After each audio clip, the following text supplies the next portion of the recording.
শাওন মাহটো শিৱ ভক্তৰ বাবে এটা উৎসৱতকৈও কম নহয়। এইবাৰ 4 জুলাই মঙ্গলবাৰৰ পৰা আৰম্ভ হৈছে শ্ৰাৱণ মাহ, যিটো 2023 চনৰ 31 আগষ্টলৈকে থাকিব।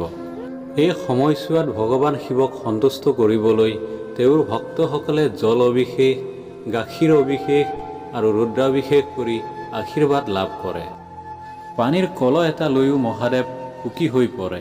কিন্তু এই সময়ছোৱাত এনে কিছুমান কথা আছে যিবোৰ এৰাই চলিব লাগে, নহ'লে মহাদেৱ অসন্তুষ্টিৰ সন্মুখীন হ'বলগীয়া হ'ব পাৰে। সেই কামবোৰনো কি যিবোৰ শাওন মাহত পৰিহাৰ কৰিব লাগে? এই সকলোবোৰ জানিবলৈ ভলক ভিডিঅ'টোৰ মাজলৈ সোমাই যাওঁ। শাওন মাহত কোনো ব্যক্তিয়ে ভুলতে হ'লেও মাংস আৰু সুৰা সেৱন কৰিব নালাগে। এই সময়ত ভক্তসকলে এইবোৰ সেৱন কৰি পূজাৰ ফল নাপায়। শাওন মাহত হালধি, পিঁয়াজ আৰু বৃঞ্জল খোৱাৰ পৰা বিৰত থাকক। ধৰ্মীয় বিশ্বাস অনুসৰি কোনো ব্যক্তিয়ে শাওন মাহত শৰীৰত তেল লগাব নালাগে। এই পবিত্ৰ শাওন মাহত তেল দান কৰাটো শুভ বুলি গণ্য কৰা নহয়। জনবিশ্বাস অনুসৰি পবিত্ৰ শাওন মাহত যদি শিৱলিংগৰ দিনা গাখীৰ আগবঢ়োৱা হয়, তেন্তে কোনো ব্যক্তিয়ে ভুলতেও গাখীৰ সেৱন কৰা উচিত নহয়। ধৰ্মীয় বিশ্বাস অনুসৰি পবিত্ৰ শাওন মাহত ভুলকৈও কোনো ব্যক্তিক অসন্মান কৰা উচিত নহয়। মনলৈ তেওঁৰ বাবে নেতিবাচক চিন্তাও আনিব নালাগে। লগতে গালি-গালাজ শব্দ ব্যৱহাৰ কৰা উচিত নহয়। এনে কৰিলে মহাদেৱক পূজা কৰাৰ সম্পূৰ্ণ ফল পোৱা নাযায় বুলি গণ্য কৰা হয়।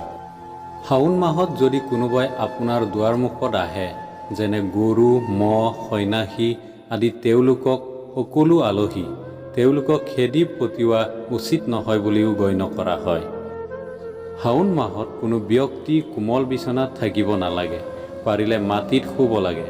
ৰাতিপুৱা দেৰিকৈ সাৰ পোৱা আৰু ৰাতি দেৰিলৈকে শুই থকাও শাওন মাহত ক্ষতিকাৰক বুলি গণ্য কৰা হয়। শাওন মাহত ভুলতো কাকো অপমান নকৰিব, বিশেষকৈ দেৱতা, পিতৃ-মাতৃ, শিক্ষক, পত্নী, বন্ধু-বান্ধৱ আৰু অতিথি। এই মাহত কোনো জীৱৰ ক্ষতি হ'ব নালাগে।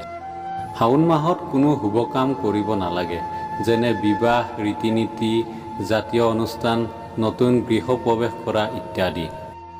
শাওন মাহত কচু, সেউজীয়া আদি পাতৰ পাচলি, তেলীয়া বা টেঙা খাদ্য, হালধি আৰু পিঁয়াজ, মাছ আৰু নিৰামিষভোজী, মূলা, বেঙেনা, গুড়, মিঠা, অধিক টেঙা আৰু নিমখীয়া খাদ্য, কেঁচা গাখীৰ, তৰকাৰী, মৌ আৰু চেনি পৰিহাৰ কৰিব লাগে।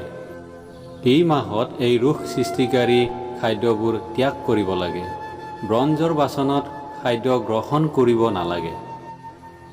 শাওন মাহত কোনো ধৰণৰ মদ্যপান নকৰিব, যেনে সুৰা, ধঁপাত, মদ বা আন যিকোনো ধৰণৰ মাদক দ্ৰব্য খোৱা ত্যাগ কৰিব লাগে। শাওন মাহত যদি ব্ৰহ্মচাৰ্য জীৱন পালন নকৰে, তেন্তে জীৱনলৈ দুখ আহিব পাৰে। যদি আপুনি বৈবাহিক জীৱন অনুসৰণ নকৰে, তেন্তে নিশ্চিতভাৱে আপুনি গুৰুতৰ ৰোগ বা যিকোনো ধৰণৰ দুখত ভুগিব পাৰে। শিৱক অপমান কৰাৰ পাপতো আপুনি ভোগ কৰিব পাৰে।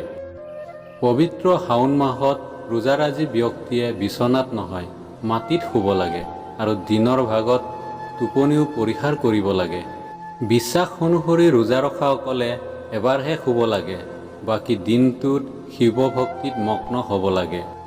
এই পবিত্ৰ শাওন মাহত যদি আপুনি এইকেইটা নিয়ম পালন কৰে, নিশ্চয় আপোনাৰ উপকৃত হ'ব বুলি দৃঢ় বিশ্বাস। গতিকে ভিডিঅ'টো আজিলৈ ইমানে। যদিহে ভিডিঅ'টো ভাল লাগিছে তেতিয়াহ'লে লাইক কৰিব, শ্বেয়াৰ কৰিব আৰু চেনেলটো ছাবস্ক্ৰাইব কৰিবলৈ একেবাৰে নাপাহৰিব। ধন্যবাদ।